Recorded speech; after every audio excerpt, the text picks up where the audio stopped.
Lebih-lebih lagi pada saat tu Lydia sedang hamil. Hai korang, Assalamualaikum. Seperti biasa, selamat datang ke channel yang sangat-sangat istimewa ini. Gurau.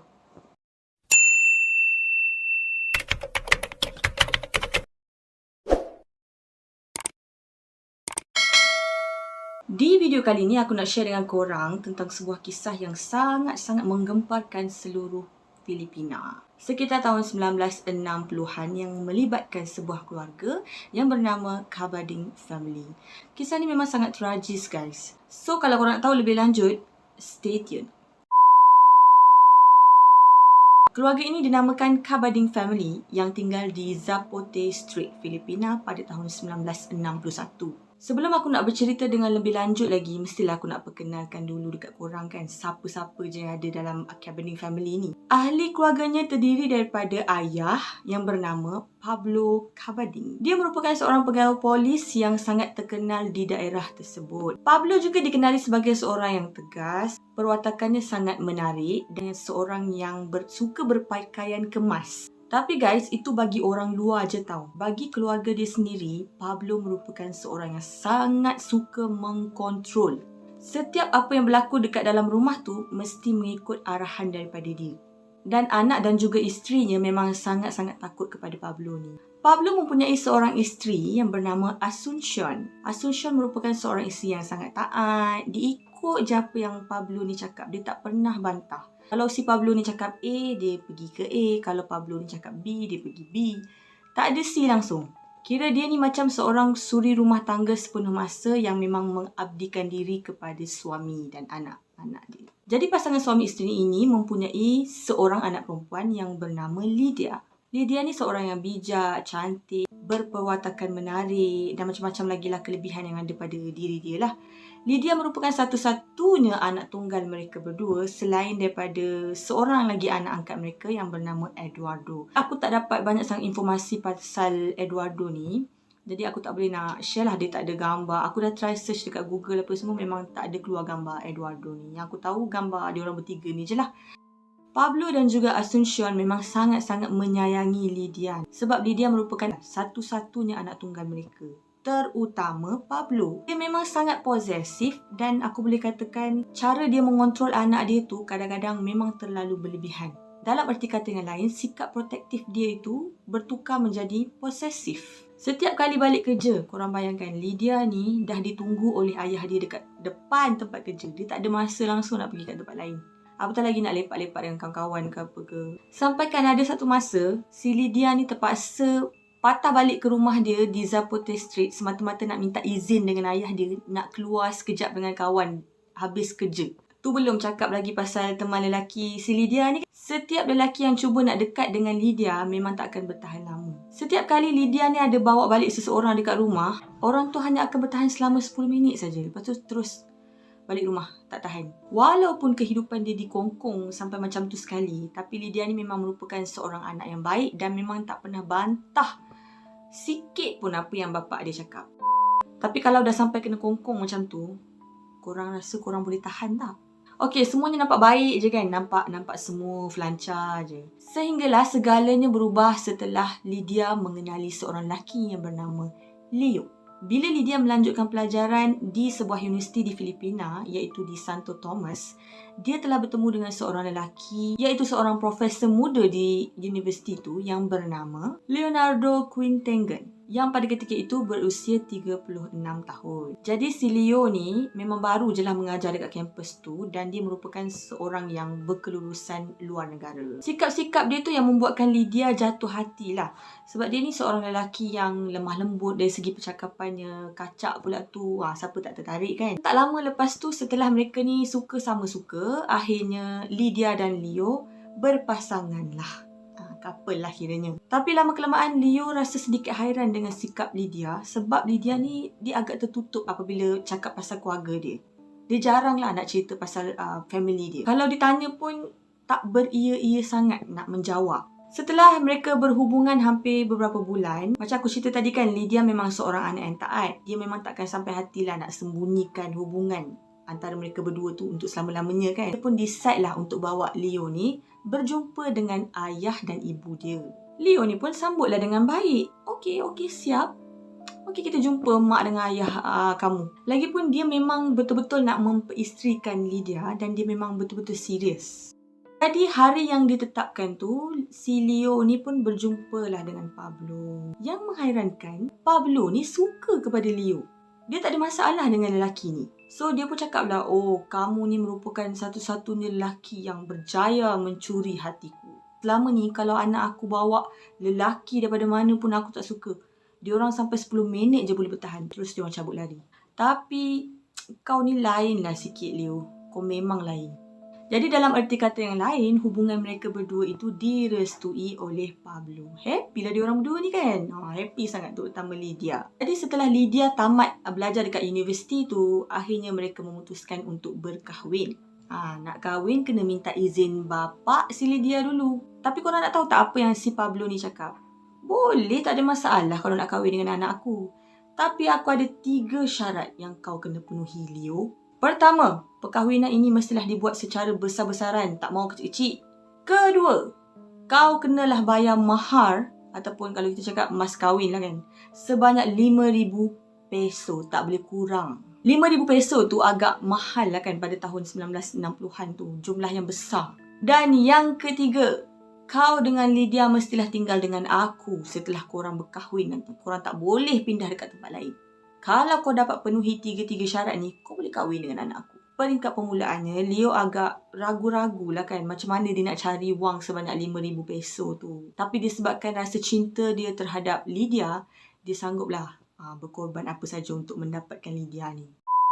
Setelah beberapa bulan dia kumpul duit, akhirnya dia berjaya mengumpul sebanyak 5,000 peso untuk kahwin dengan Lydia. Jadi duit tu dibawalah ke rumah Pablo. Nah, ambil ni bapa 5,000 peso, saya nak kahwin dengan anak bapa. Sekian, terima kasih. Akhirnya mereka berdua pun berkahwinlah. Dan setelah berkahwin seperti yang telah diberikan syarat tu, Leo dan Lydia tinggallah bersama Pablo dan juga Asuncion di rumah mereka. Dan di rumah itulah segala-galanya bermula. Pada mulanya, Leo merasakan sikap tegas Pablo terhadap anak dan isteri dia sebab dia rasa protektif terhadap anak dia. Tapi bila dah duduk sama-sama, tanggapan Leo berubah 360 darjah guys. Pablo dah menunjukkan sikap-sikap sebenarnya. Sikap dia yang suka mengkontrol, posesif, manipulatif. Sampai Leo ni tengok semua gambar-gambar yang ada dekat dinding-dinding rumah dia, semuanya gambar Pablo. Tak ada satu pun gambar isteri dengan ibu mentua dia.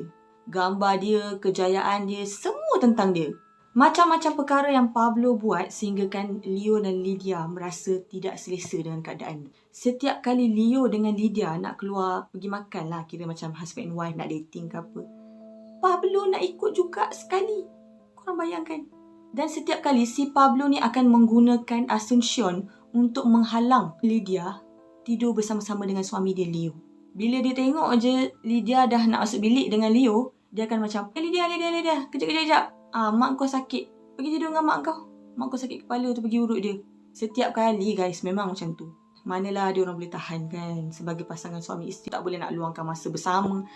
Ya Allah, apa punya perangai lah bapak dia ni. Perbuatan dia tu memang seolah-olah nak memisahkan Leo dengan Lydia. Tambahan pula, si Lydia ni memang dia tak membantah lah. Dia turut, dia ikut je. Sikap suka mengontrol dalam diri Pablo memang sangat ketara.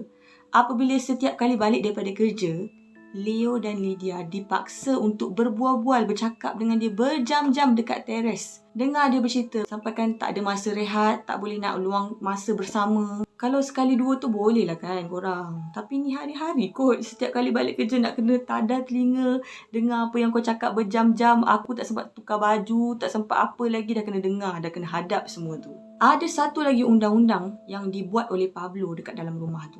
Sesiapa yang balik lewat di antara pukul 9 hinggalah pukul 10, dilarang masuk ke dalam rumah walau apa cara sekalipun. Dan tidak akan dibukakan pintu. Allah, aku dah rasa macam asrama lah pula kan ada undang-undang macam tu. Ini menjadi satu masalah kepada Leo sebab dia kan kerja. So kadang-kadang bila kerja ni ada juga kita terlewat ataupun ada kerja lebih kan yang menyebabkan kita akan balik lewat. Dan beberapa kali juga dia terlewat dan tak dibukakan pintu sampai dia terpaksa balik ke rumah mak ayah dia dekat Santa Mesa. Lama kelamaan Leo dah mula rasa macam tak boleh ni, aku tak boleh duduk sini ni. Ni bukan kehidupan ni.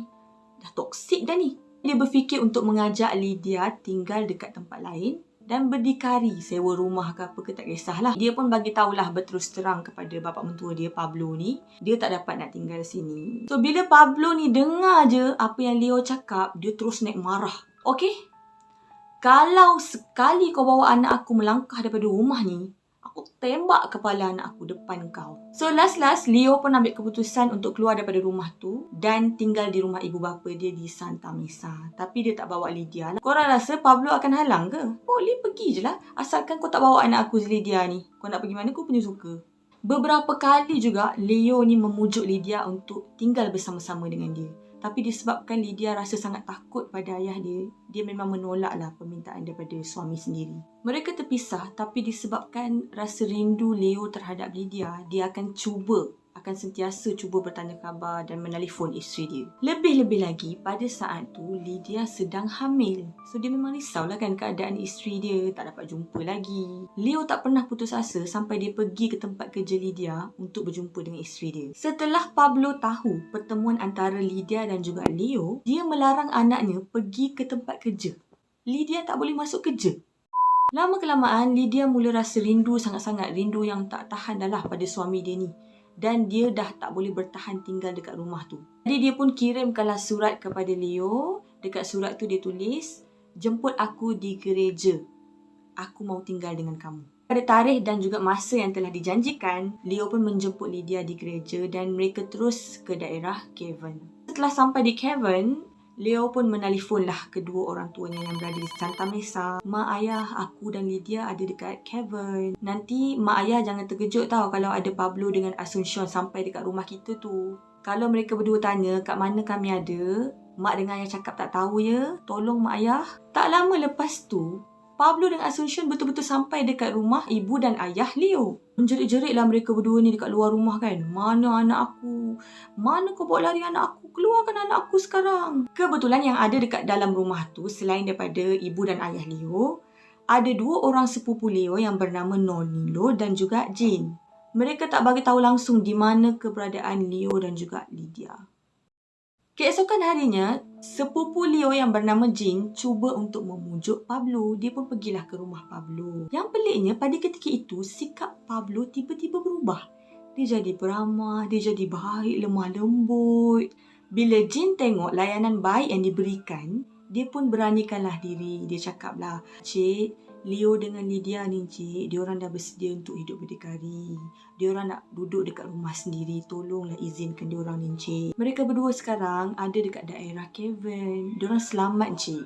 Mendengar percakapan Jane, tiba-tiba Pablo bersuara, "Okey, tak apa, aku izinkan Leo dan Lydia berhubungan. Aku izinkan. Aku nak minta maaf dengan diorang atas apa yang aku buat selama ni. Okey pakcik, tak apa, saya nak pergi ke Cavan. Saya nak bagi tahu Leo dengan Lydia yang pakcik ni dah setuju." Jadi mereka pun mengaturkanlah pertemuan antara Pablo, Asuncion, Leo, Lydia dan juga kedua ibu bapa Leo. Pada masa tu, Pablo dilihat menjadi semakin baik dan dia minta maaf lah atas kesalahan dia.